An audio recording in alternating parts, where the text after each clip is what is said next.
Olá, pessoal.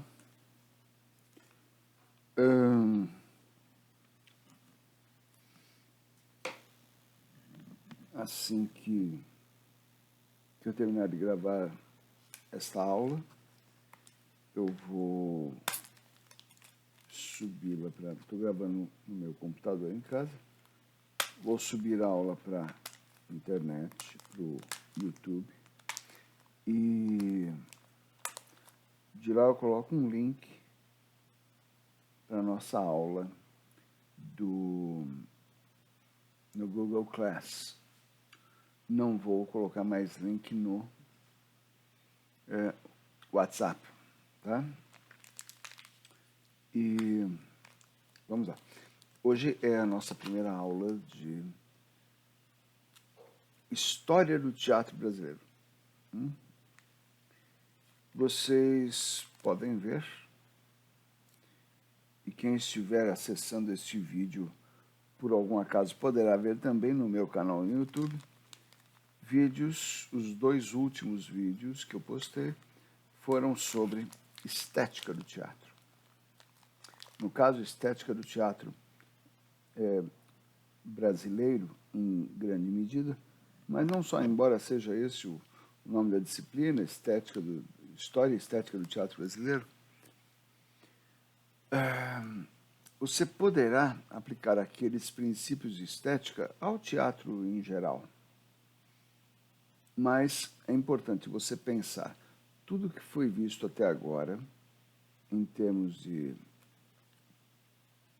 estética teatral, aplicado, agora bem importante, não só no teatro brasileiro, não só no teatro que você assiste ou que você faz, mas ao longo da história do teatro brasileiro. Aí é que está o pulo do gato. Então vamos lá. Chocolate? É chocolate.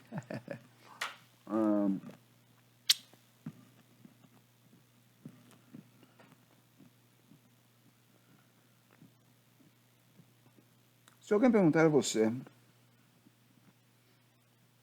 qual é a origem do teatro brasileiro, diga para as pessoas à sua volta, espalhe, comunique a todos à sua volta. Eu faço teatro. E algum dia, algum belo dia, alguém perguntar, você faz teatro? Muito bem, garotão ou garotona.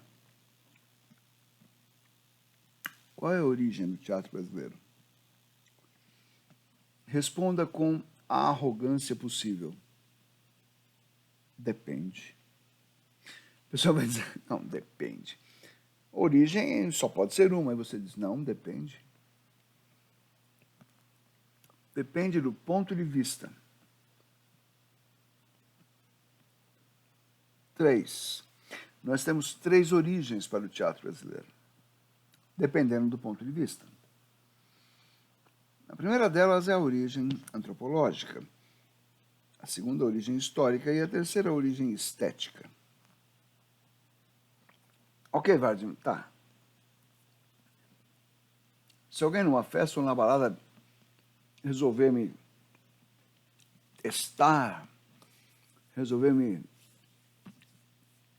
trucar, dizendo qual é a origem do teatro brasileiro, eu posso dizer qualquer uma dessas.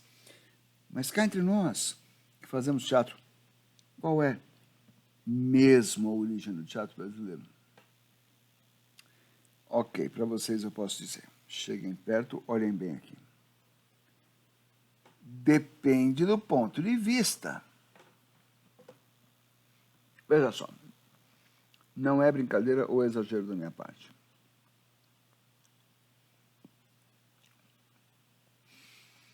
Se vocês se lembrarem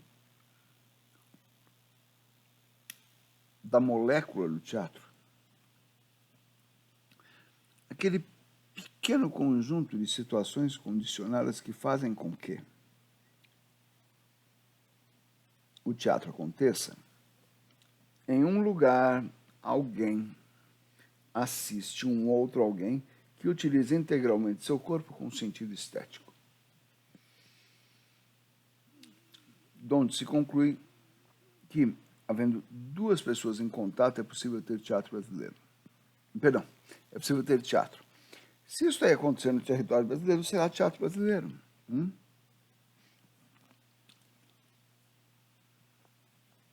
Portanto, a primeira origem do teatro brasileiro há de ser necessariamente antropológica. Antropologia é a ciência que estuda o homem, o ser humano, eu e você. Aí você dirá, entendi. Claro, se tem duas pessoas em contato aqui nesse território onde é o Brasil, obviamente se temos teatro brasileiro, eu direi quase, porque é isto, mas vai além. Porque isto é uma dedução. E eu vou mais além e transformarei essa dedução numa prova científica.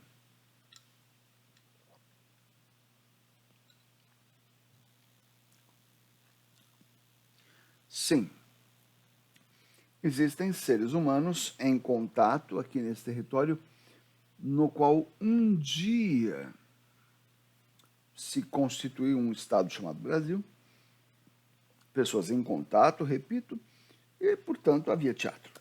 Então, do ponto de vista da antropologia, nada mais óbvio, temos teatro. Mas há algo mais. O quê? Isso tem a ver com nossa segunda origem, que é a origem histórica. Quando os portugueses chegaram aqui, a cultura deles já era uma cultura que trazia como uma prática, não vou dizer diária, mas recorrente, corrente, a prática do teatro. Não era exatamente diária, mas veja bem. Eu conheço tese de doutorado que fala do teatro feito nas embarcações portuguesas, nas naus portuguesas dos grandes descobrimentos. Feito como atividade lúdica, atividade prazerosa, cultural, mas não só. Não é assim, preciso exercer atividades culturais, vou fazer o grande teatro. Não. Vamos fazer uma cena porque é legal? Vamos fazer uma cena porque é divertido? Entendeu? Então, assim, esses portugueses que fizeram os grandes descobrimentos, eles tinham o teatro como uma coisa corriqueira.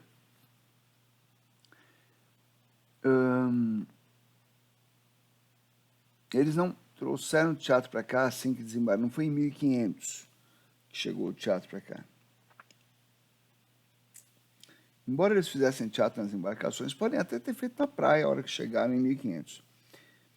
O que interessa é que depois a gente vai ver com calma esta parte que eu estou falando agora. Em seguida a gente vai ver a respeito do descobrimento do Brasil e sua colonização. Mas, quando viram a dificuldade que seria colonizar o Brasil, porque em Portugal tinha pouca gente e aqui no Brasil tinha muita gente, falaram, nós precisamos trazer esses caras para o nosso lado. Aí, quem é que pode fazer isso? Vamos chamar os jesuítas. Jesuítas, padres da Companhia de Jesus. O primeiro chefe deles que veio para cá foi Manuel da Nóbrega, em 1549. E alguns anos depois, não é que ele chamou Anchieta. Isso é muito comum em livro de história, né? Ele chamou Anchieta, como se tivesse o WhatsApp do Anchieta.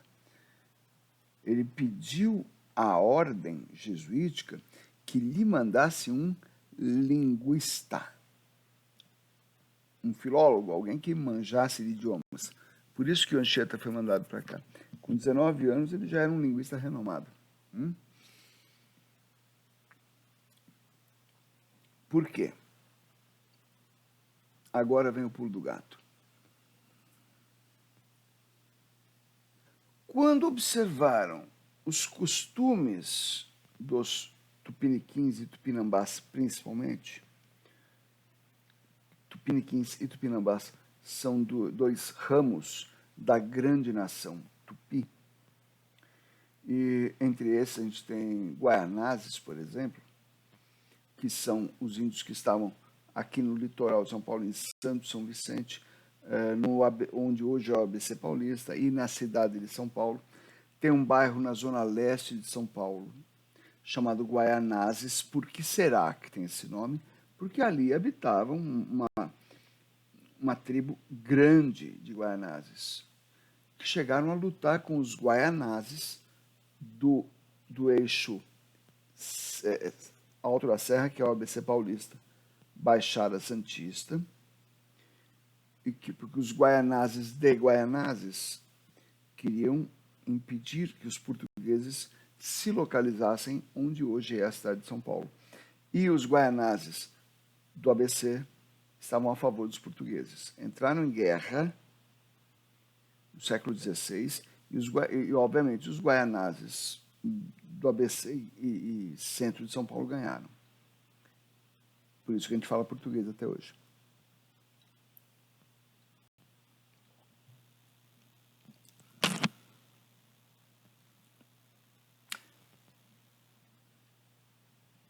Os jesuítas vêm para catequizar os índios da forma mais suave possível. Porque é fácil você... os cristãos já tinham feito isso na Europa, na Contra-Reforma, especialmente em Portugal. Você pega um judeu e fala: aí, meu irmão, ou você se converte, ou eu boto na fogueira vivo. E o cara se converte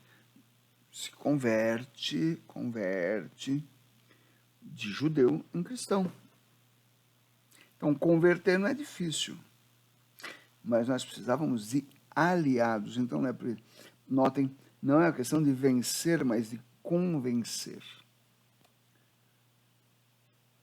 E é assim que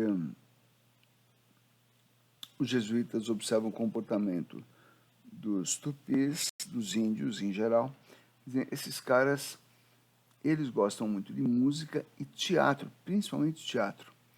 E é assim que eles começam a escrever peças de teatro que explicassem para esses índios o que era essa nova religião, que Tupã é um outro nome, é um nome errado. Tira Tupã. O nome certo é Deus. Não vou dizer que Tupã está errado. Não, Tupã está certo. Mas o nome está errado. É melhor falar na nossa língua, que é a língua que Deus entende. E assim nós temos o teatro que os jesuítas trazem para eles, é aquele teatro fundado lá na Grécia, no século VI e V a.C., tá? Essa é a origem histórica. Histórica porque passa por inserir o Brasil no eixo histórico que começa lá em Atenas, né? Tespes, etc, etc. Tá? E há uma corrente de historiadores do teatro brasileiro que dizem não. O teatro que assim procede, lá no século XVI, não é teatro.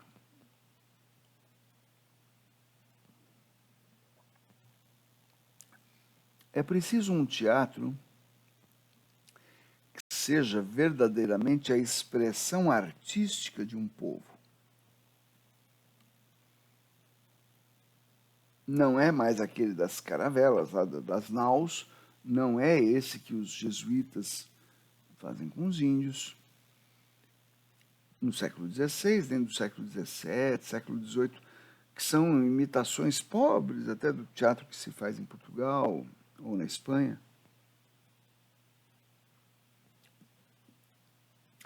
Esses historiadores vão nos dar uma data, vão nos dar um espetáculo. Em 1838, podem anotar essa data porque ela é importante. Não precisa saber dia e mês. Guarda o ano que está ótimo. Em 1838, no Rio de Janeiro, encenou-se no Rio de Janeiro, o estado, na verdade foi na cidade de Niterói, encenou-se uma peça, atenção para isso, uma peça escrita por um brasileiro, sobre um brasileiro, escrita por um brasileiro, sobre um brasileiro,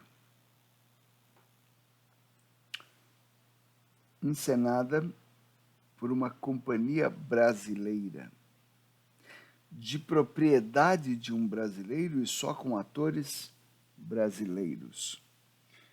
É a origem estética do nosso teatro, que é também a primeira peça romântica encenada no Brasil. 1838. Depois, quando eu falar desse momento histórico, eu vou dar mais detalhes.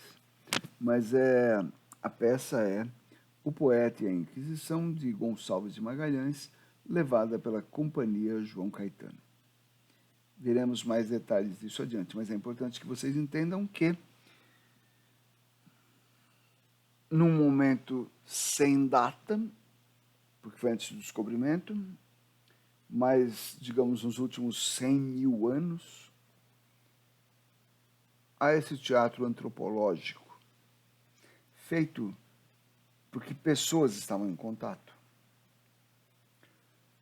A partir de 1554, com as peças de Anchieta, nós temos o teatro histórico, que nos coloca na tradição que começou lá com Tespes. E, em 1838, esse teatro que nos dá a origem estética, uma peça brasileira, escrita por um brasileiro, falando de um brasileiro, com a companhia brasileira, né? Entendido? Temos 3 origens, então, para o nosso teatro. Muito bem. Avancemos.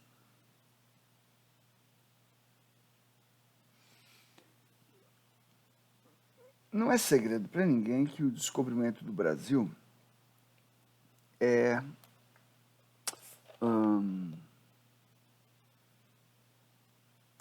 mais do que histórico, é uma história. Quando eu falo para vocês que tem coca aqui no copinho, tem coca no copinho mesmo. É história, né? No mais amplo sentido do termo. O Brasil, isso é claro, não é nenhum... nossa, que história maravilhosa. Não, todos nós sabemos que o Brasil foi descoberto antes de 1500, antes de Cabral. Alguns dizem que isso foi 1 ano antes, 2 anos antes, ou mais até. Mas não era conveniente anunciar. Oficialmente, Portugal toma posse do Brasil em 1500. O último ano do século XV. E sabe o que isso significa para nós? Nada. Nada.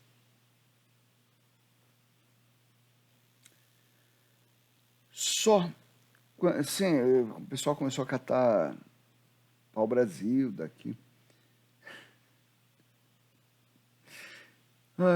Toda vez que algum nécio, algum beócio, algum coitado de captis diminutio diz que nossa bandeira jamais será vermelha, Eu digo, nossa bandeira tinha que ter sido vermelha desde sempre.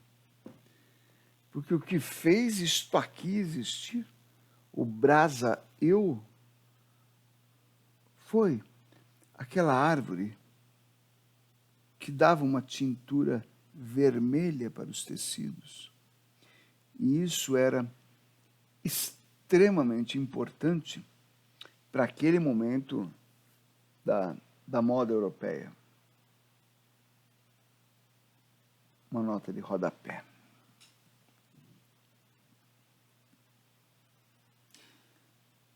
Toda vez, qualquer vez, que algum Zebedeu ou Zebedeia,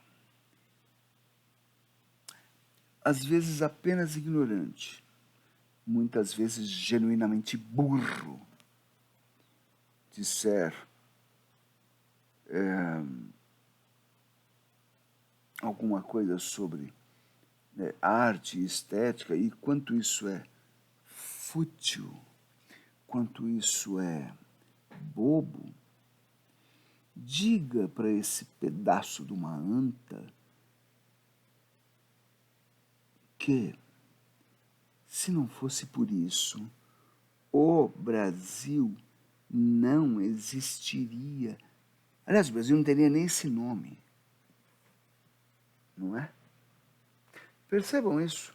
Percebam a importância disso, a importância que está ligada diretamente àquilo que vocês estudam, àquilo que vocês fazem, às criações de vocês. Eu vejo os vídeos que vocês fazem de criações magníficas, simples, porém muito inteligentes, observando a realidade em volta, com rara sensibilidade. É muito gostoso ver isso, muito prazeroso. De repente vem um Zebedeu ou Zebedeia e diz, esse negócio de arte não é uma coisa menor, isso não enche a barriga de ninguém. Diz para ele, legal, mude-se para o Peru, mude-se para a Colômbia, sai daqui e vá para a Venezuela, porque este lugar aqui tem o nome que tem, por causa de uma madeira que dava tinta vermelha, que era muito considerada para as roupas europeias. O Brasil tem esse nome por uma questão estética.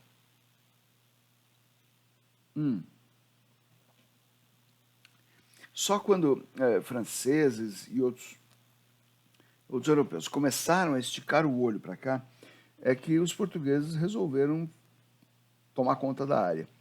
Veja, o Brasil foi descoberto, tomado posse, né? Oficialmente, descoberto, sei lá, em 1500, a primeira expedição para tomar conta da costa brasileira veio para cá em 1530, comandada por Cristóvão Jacques,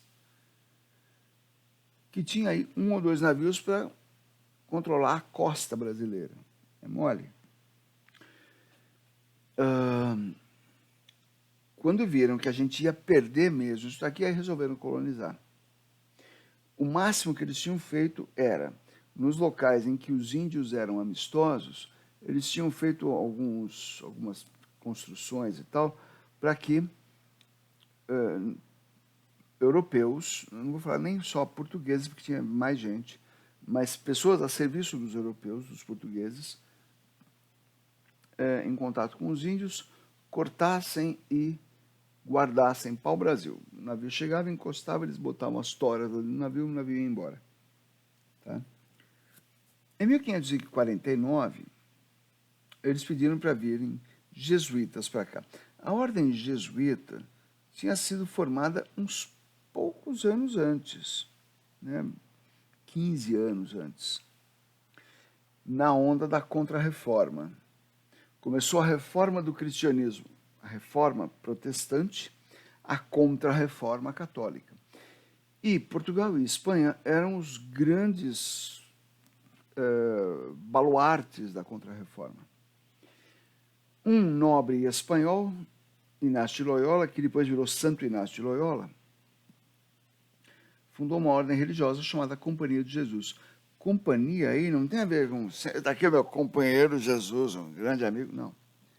Companhia aí tem a ver com companhia militar, tipo primeira companhia de cavalaria, segunda companhia de artilharia e ali companhia de Jesus. O hino cantado nos colégios jesuítas começa com Eia sus soldados de Cristo. É nesse sentido que eu companhia. E a coisa é assim, nos lugares em que havia religiões estabelecidas e povos pacíficos, como na Índia e na China, mandavam-se franciscanos, beneditinos. Onde tinha canibal, onde tinha cobra que engolia a gente inteira, então eles mandavam jesuítas. Os jesuítas eram um pau para toda a obra. E os jesuítas, ao longo do tempo, já haviam desenvolvido um tremendo projeto pedagógico, muito importante. No mesmo pacote, eles ensinavam a língua deles, né, Portugal e Espanha, nessa época, nos grandes países com jesuítas, então eles ensinavam português e espanhol, dependendo da região, e ensinavam latim, ensinavam missa, ensinavam cristianismo. Quando Manuel da Nóbrega chega aqui, ali na Baixada Santista, em São Vicente, onde eu nasci, aliás, Santo São Vicente, eu nasci numa cidade e fui registrado na outra. Os jesuítas perceberam que eles podiam ter um contato ali, quem dominava eram os Guaianazes. Os índios Guaianazes, que é da grande família Tupi. Então eles perceberam que tinha jogo, mas era uma coisa muito de gestual. Não dá. Para catequizar mesmo, nós temos que aprender a língua desses caras. Alô, sede dos jesuítas aí na Península Ibérica, manda um linguista para cá que não está dando. Mandaram o Anchieta. O Anchieta, quando chegou aqui, tinha 19 anos. Ele foi ordenado ou no navio ou na hora que chegou, provavelmente na hora que chegou em São Vicente. Olharam a famosa muralha, que era a Serra do Mar, que hoje a gente se livra da Serra do Mar em 20 minutos, e os caras demoraram 2 dias para subir aquele negócio, porque chovia pra caramba. Anchieta relata isso, que ele com um baú amarrado nas costas, subiu engatinhando a Serra do Mar, de São Vicente a São Bernardo, segurando em raiz. Tá? Vocês viram também, porque estava chovendo, não parava de chover. E demoraram mais de um dia para isso. E um percurso que mesmo a pé hoje se faz em algumas horas. Chegaram, ficaram um tempo aqui no ABC Paulista e depois, falaram assim, não, vamos, o que tem ali para frente? Chegaram lá e encontraram um plano alto. Um plano alto é importante porque ser plano facilita a construção de moradias, ser alto facilita a defesa. E ele era muito irrigado, tanto que as pessoas iam mais facilmente de canoa, aqui do ABC Paulista para a capital, né, de canoa mais facilmente que a pé.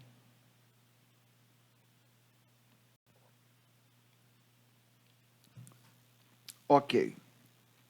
Chegamos com o pátio do colégio, construiu-se ali a célula máter da cidade de São Paulo. Levaram a audiação que tinha no ABC Paulista para a capital, que aqui era mais fácil ser atacado por outras tribos, vamos para lá.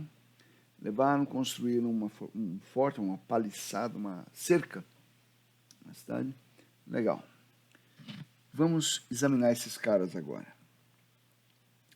E é assim que se começam a examinar os índios. Veja, as histórias que eles contam. É importante dizer que no primeiro ano, Anchieta, eu não sei em que dia, é importante saber isso, quer ver? a respeito de datas. Eu não sei que dia exatamente de 1553 Anchieta chegou. Veja, Nóbrega chegou ao Brasil, chegou ali em Santos, São Vicente, em 1549. Mandou mensagem para a sede, que é Portugal, Espanha. O Nóbrega era português e o Anchieta era espanhol. Manda um linguista, mandaram aquele garoto. Ele chegou em 1553, 49, 50, 51, 52, 53. Então, o cara chegou em 49, sei lá quando. 50, 51, 52. Você tem aí uns 2 anos, mais ou menos, para o cara sentir o problema e ver que não dava para traduzir o que os índios falavam. E aí vai numa nota de rodapé importante, é que Portugal, como tinha desenvolvido uma grande expertise, uma grande sabedoria com navegações pelo mundo, passando por toda a costa da África, mais Índia, China, Japão, tinham a minha japonesa lá em cima, olha lá, japonesa, uma geisha. Então eles tinham linguistas em Portugal que falavam os vários idiomas da Índia, da China, do Japão, falavam hebraico, falavam árabe, falavam aramaico, siríaco, falavam um monte de línguas. E a língua dos índios daqui era um inferno, porque nada. Aí veio Anchieta para cá. Anchieta, sei lá em que dia de 1553 ele chegou, mas eu sei onde ele estava no dia 25 de janeiro de 1554. Estava ali, no pátio do colégio, fundando São Paulo. Então, é fácil guardar na cabeça. É aniversário da cidade de São Paulo, dia 25 de janeiro. Foi ali que ele começou a convivência, ali no pátio do colégio, porque eles construíram um barracão que está lá até hoje. O que está lá até hoje, na verdade, é uma reconstrução. Mas tem lá um barracão, que eles falam, nesse barracão, nós fizemos o mesmo barracão. Era uma choupana grande, uma cabana larga. Neste barracão nós temos, eles escreveram para a Europa contando isso, para a sede. Grande parte da história do Brasil está contada nessas cartas que os jesuítas, nesses relatórios que os jesuítas escreviam lá para a sede.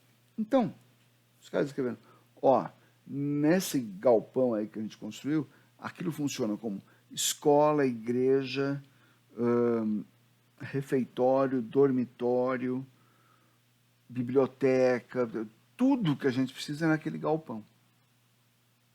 Disseram os jesuítas. Aí o Anchieta vai e fala, bom, deixa eu olhar esses caras. Entre 1 e 2 anos que ele estava aqui, no primeiro e segundo ano que o Anchieta estava aqui, ele escreveu um dicionário tupi-português e uma gramática tupi. Ele meio que decifrou o idioma tupi. Sabe como? Ele falou, ele era linguista, foi por isso que ele veio para cá. Ele falou, rapaz, não é que esse negócio lembra, a estrutura gramatical lembra o latim? Vou apostar nisso. E hoje, nos cursos de letras, nos mais avançados, quando você estuda o tupi, você usa a gramática que o Anchieta desenvolveu. E se você quer saber se o tupi tem influência na nossa língua, até o século XVIII, uma mistura que tinha por base o tupi, chamada de língua geral, era o idioma dos chamados paulistas. Eu digo chamados paulistas porque pega todo o estado de São Paulo. Olha no mapa.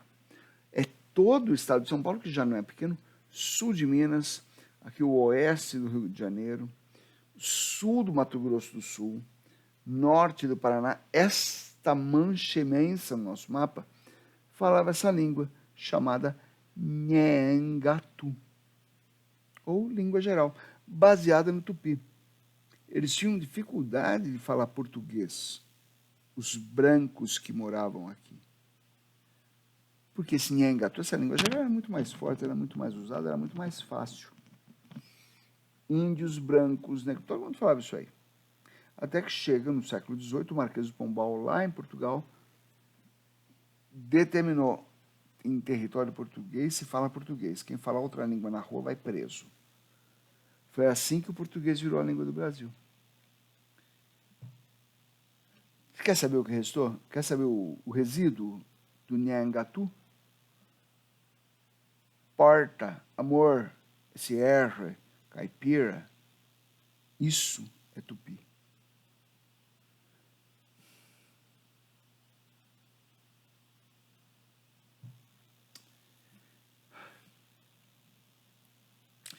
Bobagem minha. Quando eu lembro um pouquinho da minha história, eu me emociono. Porque é isso que eu estou contando para vocês, a minha história. A nossa história. Pois bem, descoberto o que os caras falavam e como eles falavam, vamos ver o que eles fazem. Olha, o Anchieta, que foi Nóbrega, aquilo que eles estão fazendo ali, aquela cantoria, não é uma história que eles estão contando? É. Aquele ali está representando fulano, aquele ali está representando cicrano. Ou seja, os europeus, os jesuítas, né, perceberam que o que os índios faziam era teatro. Aí eles falaram, cara, para passar para eles a ideia e os ideais da fé cristã, vamos usar o teatro.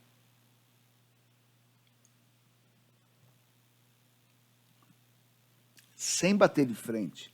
Tem uma malandragem aí que os espanhóis não tiveram. Por isso que falam que a colonização da América espanhola e a colonização da América inglesa, lá nos Estados Unidos, foi um massacre atrás do outro.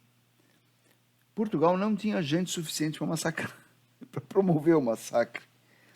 Não tinha soldado suficiente. Então teve que fazer a coisa mais na malandragem, na maciota. Isso deve ter imprimido, sei lá, alguma coisa no nosso caráter nacional. Ao invés de eu dizer, não, Tupã não, Tupã é errado, Tupã é um demônio, o certo mesmo é Jeová. Eu vou dizer, Tupã, sim, mas eu sei o nome certo dele, não é Tupã não. Tupã é outro nome dele, o nome certo dele é Jeová, é Deus. Criou o céu e a terra, não é? Conheço.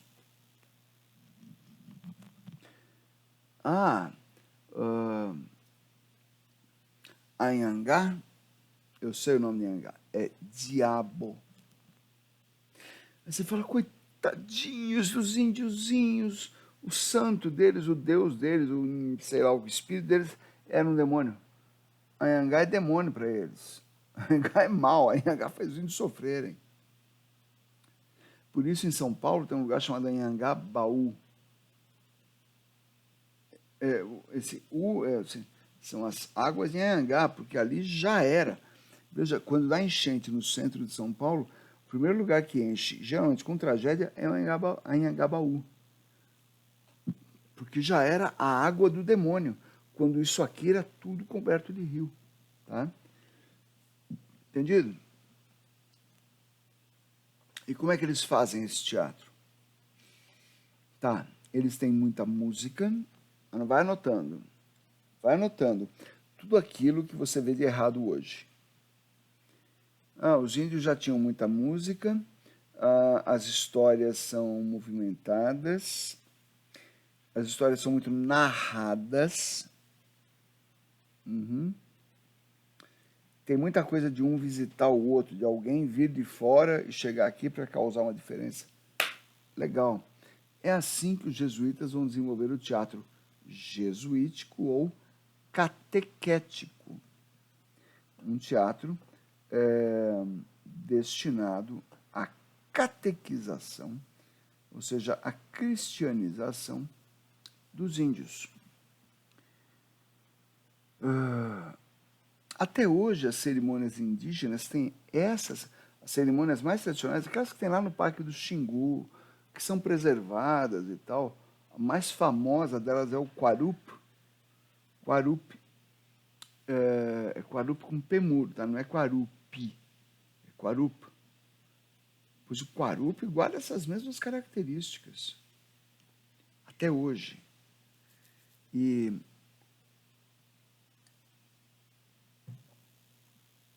então, tem uma peça famosa do Anchieta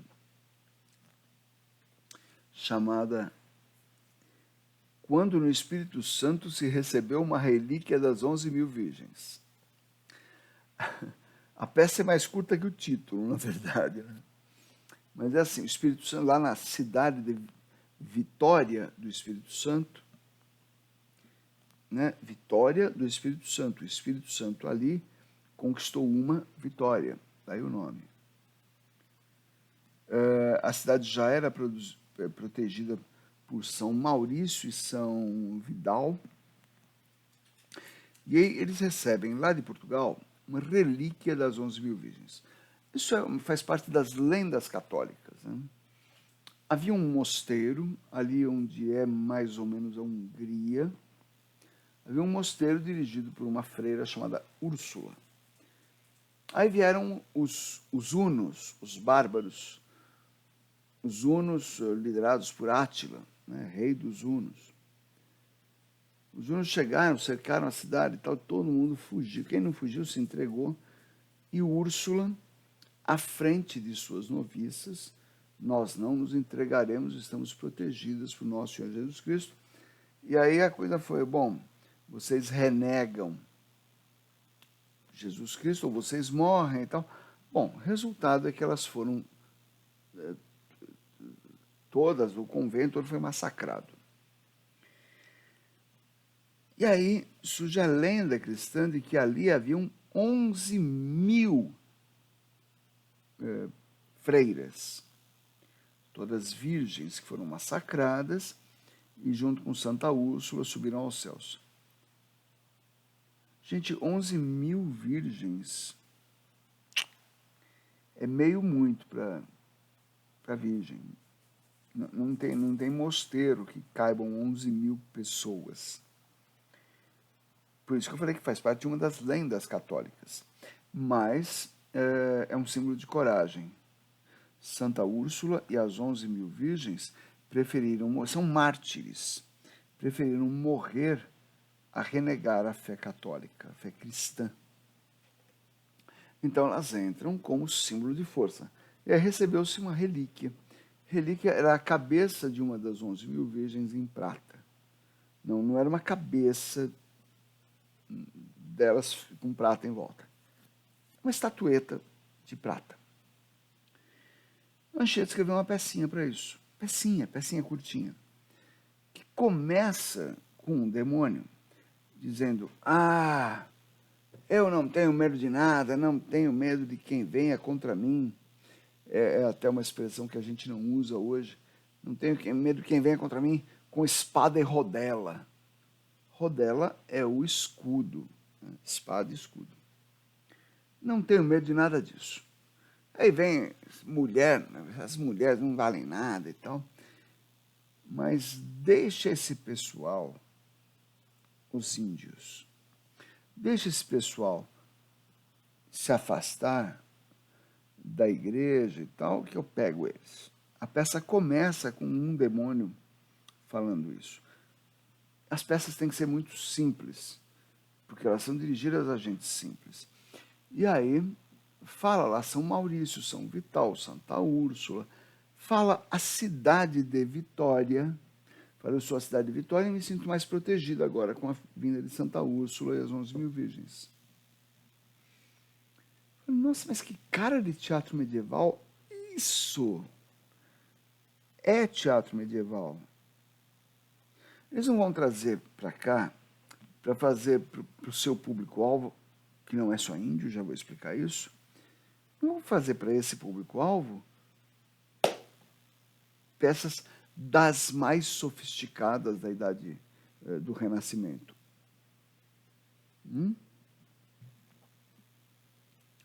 Vejam só. Que idiomas se falavam nessas peças? Português. Depende.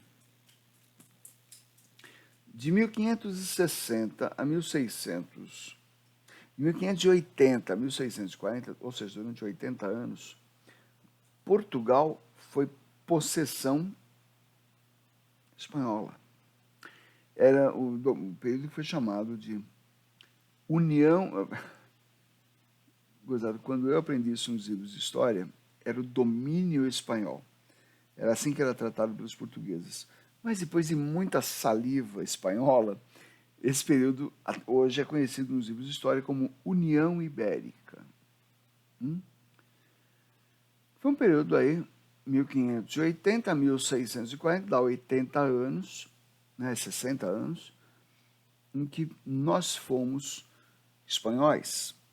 Então, dependendo da época, as peças eram escritas em espanhol ou em português, mas não só. Na verdade, se você falasse espanhol ou português, os brancos que estavam aqui entendiam os dois. Os trechos tirados da Bíblia obrigatoriamente eram escritos em latim, a língua oficial da Bíblia.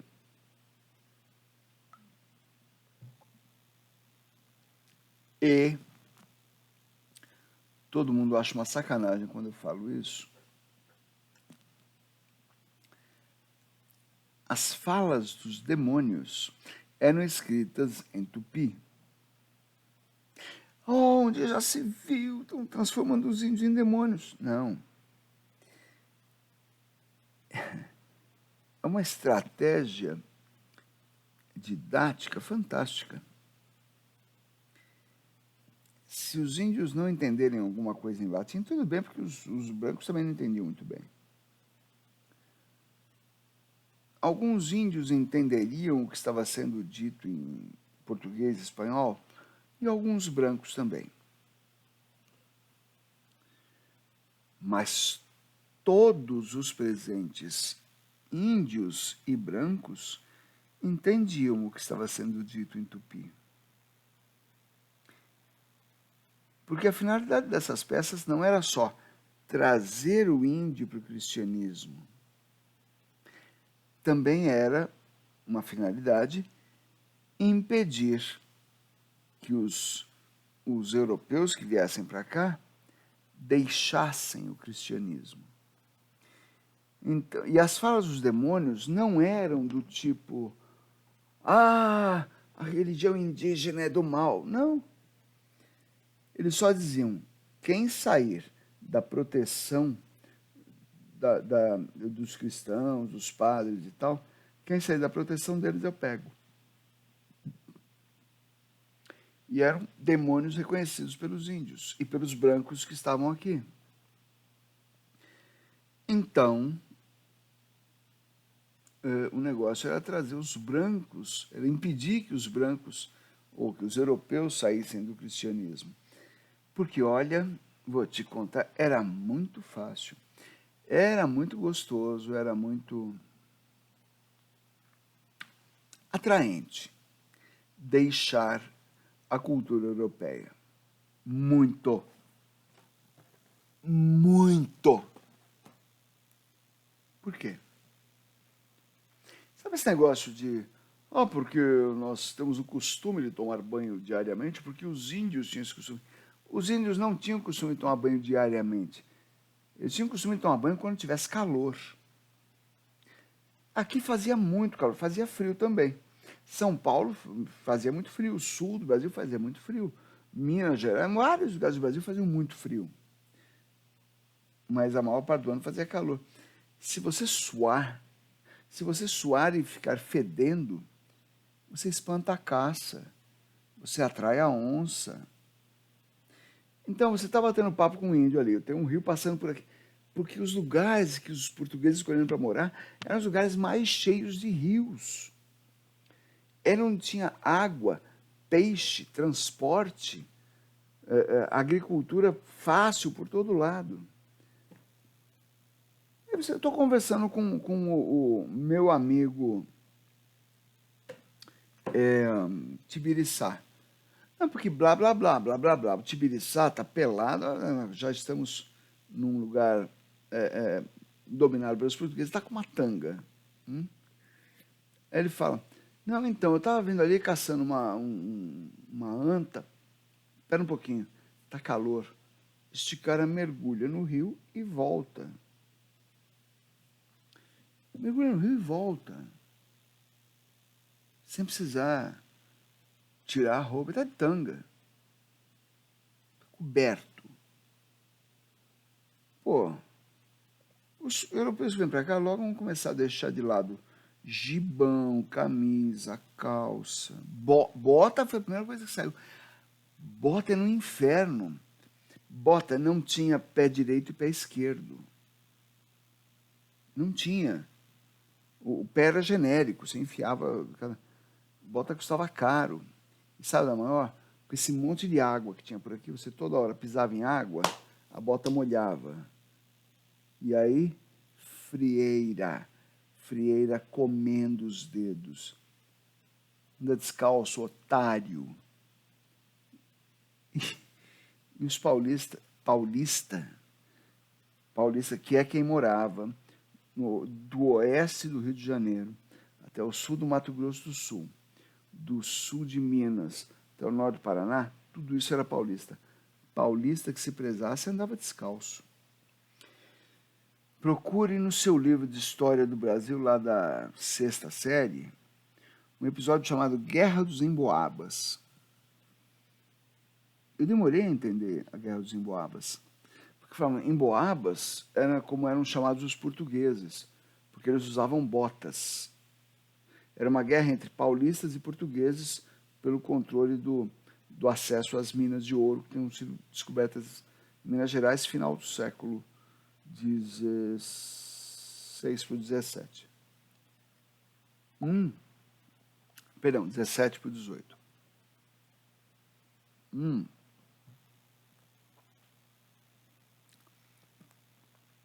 Os portugueses eram emboabas. A palavra emboaba vem do tupi mboabo, que significa pé coberto, porque eles usavam botas. Eu falava, ué, eu via aquelas fotos e bandeirantes com bota tipo, sabe a bota dos Três Mosqueteiros, que a parte de cima da bota dobra, assim, uma bota linda e tal.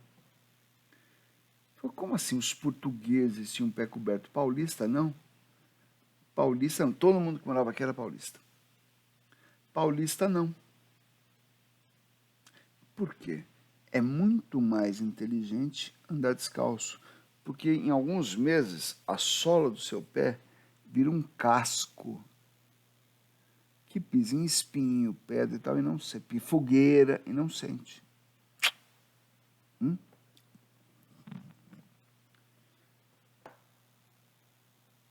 Só tinha uma coisa que diferenciava mesmo um europeu de um índio. Mesmo. Muito. A antropofagia. Os nossos antepassados indígenas, eles praticavam antropofagia ritual. Eles não comiam gente em função do seu valor nutritivo ou culinário. Que mãozinha gostosa. Não. Eu como o corpo de um guerreiro valoroso. Então, assim, se você, diante de um ataque indígena, dissesse tipo, não, pelo amor de Deus, não me mata, não me mata. Eles podiam até te matar, matava e deixava jogado no chão. Agora, se você catasse um pedaço de pau e saísse pagando porrada para todo mundo, eles te apreendiam, te levavam para a aldeia. Lá tinham todo um ritual para que eles pudessem consumir a carne de um guerreiro valoroso que traria boas qualidades para toda a aldeia. Então,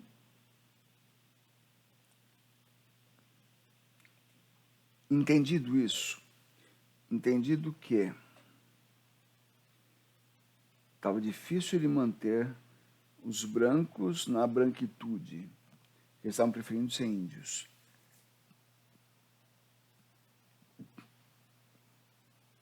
O ponto a não ultrapassar era a antropofagia. O trabalho dos jesuítas, do teatro, desse teatro que eu estou falando, era muito mais de trazer de volta, de manter os brancos, do que conquistar os índios. Porque os índios acabavam chegando porque esse teatro era atraente. Nas festas, colocavam-se os curumins, ou seja, os meninos, as crianças, cantando em coro. E quem via disse que era um negócio lindo, porque eles cantavam em português, em latim, em tupi. Né? A peça na festa de São Lourenço mostra isso. Mostra demônios indígenas, mostra demônios brancos, que eram imperadores portugueses, imperadores romanos, como Diocleciano, dizendo, nós estamos aqui no inferno porque nós quisemos o mal dos cristãos. E aí São Lourenço morreu numa grelha, porque não queriam, porque a chama direta no corpo ia fazer com que ele morresse muito rapidamente. Então puseram uma placa de ferro sobre a qual ele foi assado, para a tortura durar mais tempo. E São Lourenço recebe a todos e diz, não, eu suportei as piores dores em nome de nosso Senhor Jesus Cristo. Isso comovia e convencia a todos. E outra, o teatro indígena, alguém conta uma história de que está vindo para trazer uma notícia, ok, aqui está São Lourenço que vem trazer uma notícia. O teatro indígena tem cantoria, traz os meninos para cá, formem esse coro maravilhoso. Tem música para os meninos cantarem, claro, tem música lá para os índios, tem música que toquem os instrumentos europeus e indígenas. Que mais? Olha como os índios usam as flores, usam as penas dos pássaros, as tinturas vegetais nos próprios corpos. Eles gostam de cor. Traz aqui para o teatro jesuítico cor. Então tudo era pensado, a cenografia, a sonoplastia, a interpretação, o coro, a música, tudo era composto para ser agradável e reconhecível aos olhos dos índios e dos europeus que estavam lá. Esse é o teatro jesuítico, o teatro catequético. O catequético é aquele que faz a catequese, que faz o catecismo, ok? E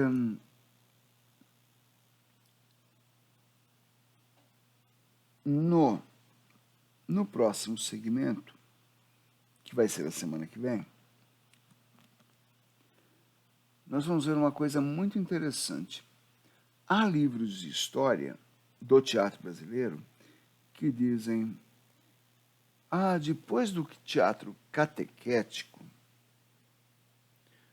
houve, atenção para isso, houve um vazio de 2 séculos.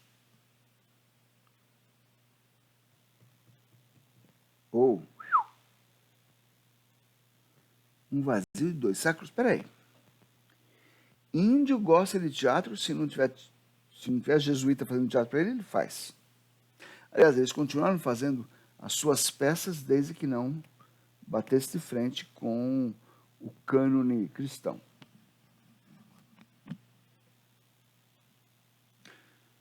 Os caras faziam teatro até nas caravelas. Será que aqui, em terra firme, nos quartéis, nos conventos,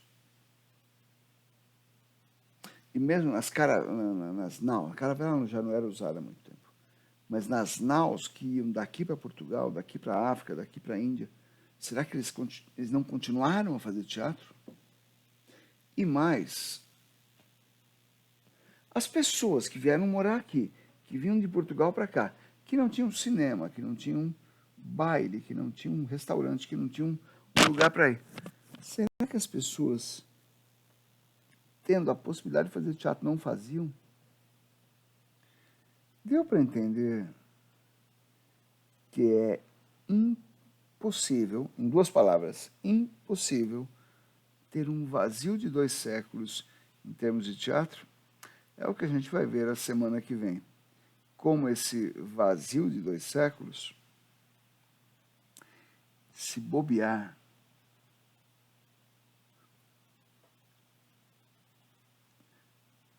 proporcionalmente, não digo em números absolutos, mas proporcionalmente, era capaz de ter mais teatro que hoje, ou no mínimo empatar. Mas isso a gente vai ver na próxima aula. Espero que vocês tenham gostado. Bye bye, pessoal.